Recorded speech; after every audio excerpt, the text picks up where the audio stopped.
Akhirnya patwa tersebut memutuskan untuk melaporkan kepada RT setempat dengan apa yang kulihat di rawa-rawa tadi.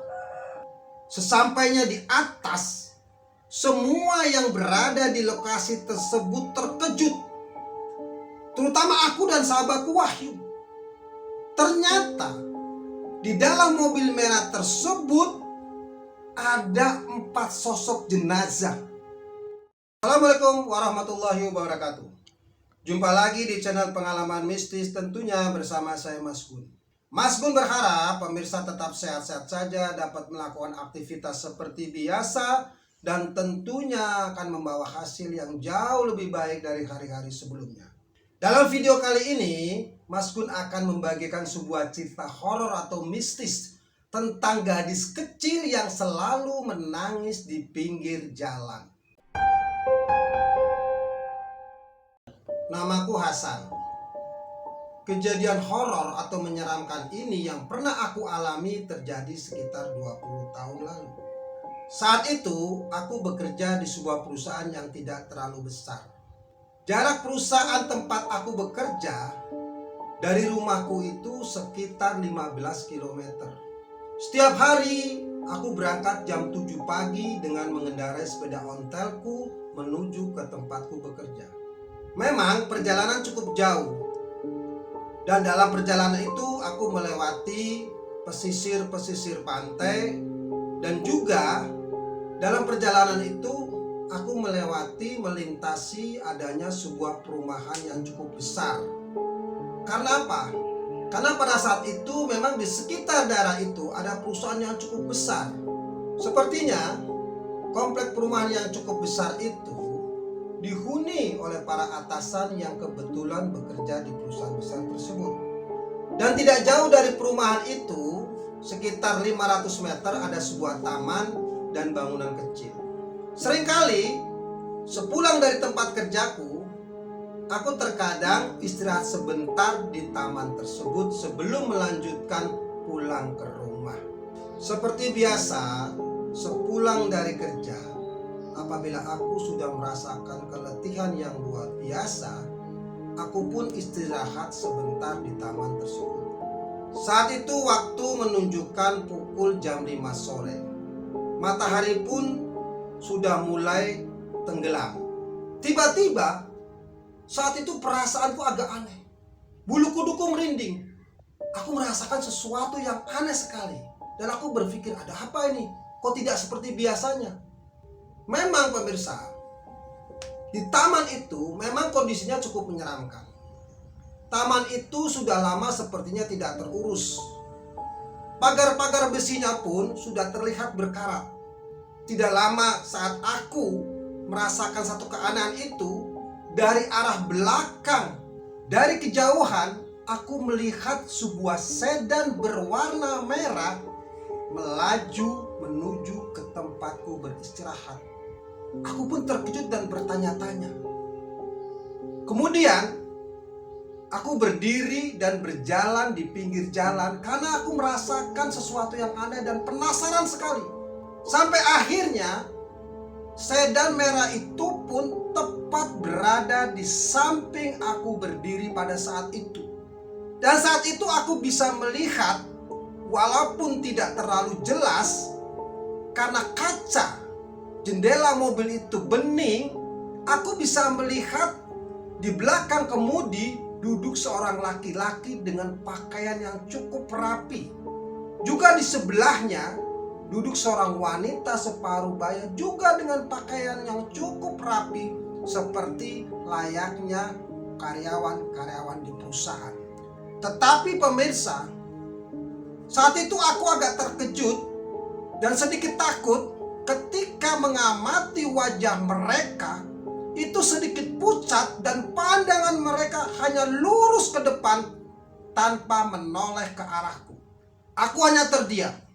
Sedan merah itu terus melaju jauh meninggalkan tempat aku berdiri, dan aku terus memperhatikan sedan merah itu. Sampai akhirnya tidak lama kemudian sedan merah itu dari arah kejauhan aku bisa melihat berbelok ke kiri dan akhirnya menghilang. Saat itu perasaanku benar-benar takut. Apalagi malam sudah semakin gelap. Tanpa berpikir panjang aku langsung mengambil sepeda ontelku dan aku mengayuhnya dengan cepat sekali dengan harapan secepatnya sampai di rumah. Sesampai di rumah, aku pun langsung mandi dan tidur dengan selimut yang cukup tebal. Pemirsa, singkat cerita, seperti biasa, keesokan harinya jam 7 pagi aku berangkat ke tempatku bekerja. Pada saat jam istirahat, aku menuju kantin yang berada di tempatku bekerja tersebut dan aku bertemu dengan sahabatku yang bernama Wahyu yang kebetulan memang bekerja di perusahaan itu juga. Saat aku makan siang di kantin itu, akhirnya aku bercerita atau bertanya kepada sahabatku Wahyu tersebut. Aku pun bertanya kepada Wahyu, "Wahyu, kamu pernah nggak bertemu atau menjumpai sesuatu yang aneh saat kamu pulang ke rumah dan melewati taman yang ada di dekat perumahan tersebut?" Tanyaku kepada Wahyu. Dan aku juga menceritakan semua kejadian yang kualami pada kemarin sore itu. Mendengar ceritaku, Wahyu sejenak terdiam.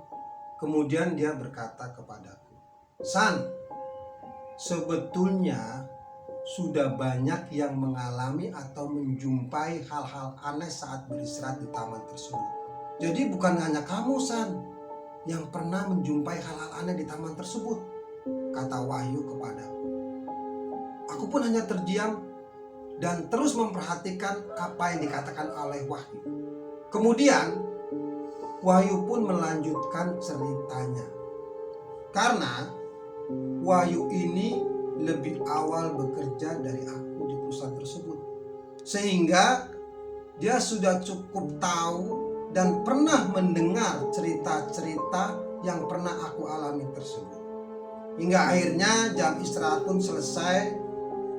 Aku dan Wahyu kemudian langsung kembali ke tempat ruangan kerja masing-masing. Singkat cerita, seminggu sejak aku mengalami peristiwa yang menyeramkan itu, seperti biasa aku pun pulang kerja dengan mengendarai sepeda ontel. Tentunya tetap melewati taman dan perumahan-perumahan besar yang biasa aku lewati tersebut. Pada saat itu, waktu menunjukkan pukul jam 5 sore lebih. Hari sudah mulai gelap. Aku pun terus mengayuh sepeda ontel.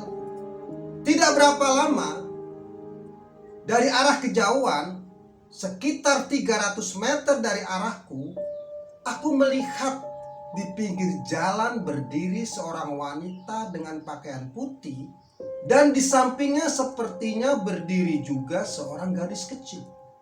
Aku pun terus melaju mengayuh sepeda ontel hingga akhirnya aku berada tepat di depan seorang wanita dan gadis kecil itu berdiri. Aku menghentikan laju sepeda ontel. Kemudian aku pun bertanya kepada wanita tersebut, "Maaf, Mbak, sedang menunggu siapa, Mbak?" Kenapa aku bertanya? Karena ada perasaan aneh. Aku baru menjumpai ada seorang wanita, apalagi dengan gadis kecil berdiri di tempat itu. Apalagi saat itu suasana sudah gelap. Mendengar pertanyaanku, wanita tersebut hanya diam dan dia hanya mandang lurus ke depan ke arah belakangku. Dan di sampingnya, aku melihat gadis kecil itu hanya menunduk dan menangis dengan suara yang lirih. Saat itu aku terdiam dan sedikit bingung. Aku pun mulai merasakan ketakutan saat aku perhatikan, walaupun saat itu suasana agak gelap, ternyata wajah wanita itu pucat sekali. Di saat aku merasakan sesuatu yang aneh, tiba-tiba gadis kecil itu berteriak berkata dengan agak keras, "Itu Papa!" Aku kaget. Aku pun langsung menoleh ke belakang, dan ternyata di belakangku sudah muncul sedan merah yang pernah kulihat beberapa hari yang lalu. Aku pun saat itu bertambah takut, dan keringat dingin mulai mengucur di seluruh tubuhku. Wanita dan gadis kecil itu langsung naik ke dalam sedan merah tersebut. Tidak lama kemudian, sedan merah tersebut melanjutkan perjalanannya meninggalkan di mana tempat aku berdiri pada saat itu. Aku pun terus memperhatikan. Dari kejauhan, akhirnya aku bisa melihat tiba-tiba sedan merah itu berbelok ke kiri dan menghilang sama persis seperti yang kulihat beberapa hari. Saat itu juga aku takut yang luar biasa. Kemudian aku mengayuh sepeda ontelku dengan kecepatan yang benar-benar cepat agar segera meninggalkan tempat itu. Keesokan harinya, di tempat bekerja, aku kembali ketemu sahabatku Wahyu. Aku ceritakan kejadian yang aku alami pada sore itu. Akhirnya, Wahyu pun berkata kepadaku, "Gini saja San, bagaimana kalau nanti sepulang kerja kita langsung menuju ke arah di mana sedan itu menghilang?" Aku terdiam. Akhirnya aku menganggukkan, "Baik, aku setuju Wahyu. Nanti sepulang kerja kita langsung menuju ke arah di mana sedan itu menghilang." Akhirnya selepas pulang kerja sekitar jam 5 sore, aku bersama Wahyu berangkat menuju di mana sedan itu menghilang. Tidak lama kemudian, aku dan Wahyu sampai di tempat tersebut, dan ternyata ketika sampai di belokan yang dimana sedan itu selalu berbelok ke kiri, di situ ternyata hanya jalan setapak. Aku pun dengan Wahyu penasaran. Kemudian kami berdua turun dari sepeda dan berjalan menelusuri jalan setapak tersebut. Sampai akhirnya di ujung jalan setapak itu ternyata yang kami lihat adalah sebuah rawa-rawa atau danau kecil. Saat itu keadaan memang sudah mulai gelap. Aku dan Wahyu memperhatikan ada apa sebetulnya di danau itu. Tiba-tiba pandanganku dikejutkan dengan adanya benda merah yang ada di rawa-rawa tersebut.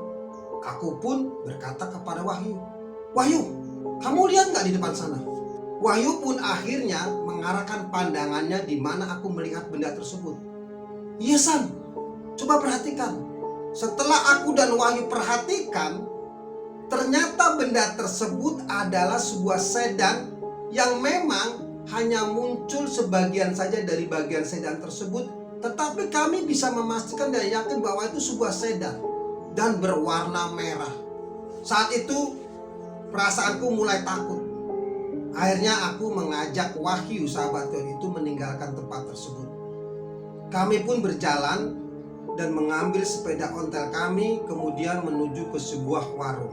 Saat itu memang suasana sudah mulai gelap, sekitar jam 6 sore. Aku dan Wahyu memesan minuman. Kami pun duduk dan hanya terdiam setelah menyaksikan apa yang terlihat di rawa-rawa tadi. Ternyata tidak jauh dari tempatku duduk bersama Wahyu, seorang lelaki yang kira-kira berusia 70 tahun memperhatikan apa yang sedang kami bicarakan. Akhirnya laki-laki tersebut berjalan dan menghampiriku. "Maaf nak, sepertinya kalian berdua ini sedang ketakutan. Memangnya habis melihat apa?" Tiba-tiba Pak Tua itu bertanya kepada kami berdua. Akhirnya aku menceritakan semua kejadian yang aku alami, juga yang kulihat di rawa-rawa tersebut bersama sahabatku Wahyu. Mendengar ceritaku, Pak Tua ini agak terkejut dan langsung bertanya kepadaku, "Di mana kalian melihat sedan merah itu?" Aku pun terkejut. Tiba-tiba kok sepertinya Pak Tua ini merasa terkejut ketika aku mengucapkan kata-kata sedan merah. Akhirnya Pak Tua itu bercerita, sekitar 15 tahun yang lalu pernah terjadi peristiwa yang sampai saat ini belum terpecahkan. Saat itu, satu keluarga tiba-tiba menghilang entah kemana. Satu keluarga, seorang ayah dengan istri, pengasuh, dan satu anak gadis kecilnya. Mereka pada saat itu mengendarai sebuah sedan merah dan tiba-tiba menghilang, entah di mana keberadaan mereka pada saat ini. Akhirnya patua tersebut memutuskan untuk melaporkan kepada RT setempat dengan apa yang kulihat di rawa-rawa tadi. Esok harinya, anggota kepolisian dari polsek setempat ditemani oleh RT, patua, dan aku, juga sahabatku Wahyu, berangkat menuju ke rawa-rawa tersebut. Tidak lama kemudian, dibantu dengan beberapa warga, akhirnya mobil merah tersebut dapat diangkat dari rawa-rawa. Sesampainya di atas, semua yang berada di lokasi tersebut terkejut, terutama aku dan sahabatku Wahyu. Ternyata di dalam mobil merah tersebut ada 4 sosok jenazah. Walaupun wajah mereka semua sudah hancur menjadi tulang, tetapi baju atau pakaian yang mereka kenakan pada saat itu sama persis seperti yang kulihat beberapa hari lalu. Menyaksikan itu, aku benar-benar shock dan hanya terdiam. Tak lama kemudian, datang 2 buah mobil ambulan dan langsung mengevakuasi semua jenazah yang berada di mobil merah tersebut. Akhirnya bersama sahabatku memutuskan untuk pulang ke rumah. Tidak lama kemudian, aku mendengar kabar dari pihak kepolisian bahwa satu keluarga tersebut adalah korban perampokan. Mereka semua bersama mobil merahnya itu dibuang ke rawa-rawa tersebut. Pemirsa, seringkali misteri sebuah kejadian akan terungkap beberapa tahun kemudian. Demikian kisah mistis untuk video kali ini. Terima kasih atas atensi yang diberikan oleh pemirsa pengalaman mistis. Wassalamualaikum warahmatullahi wabarakatuh.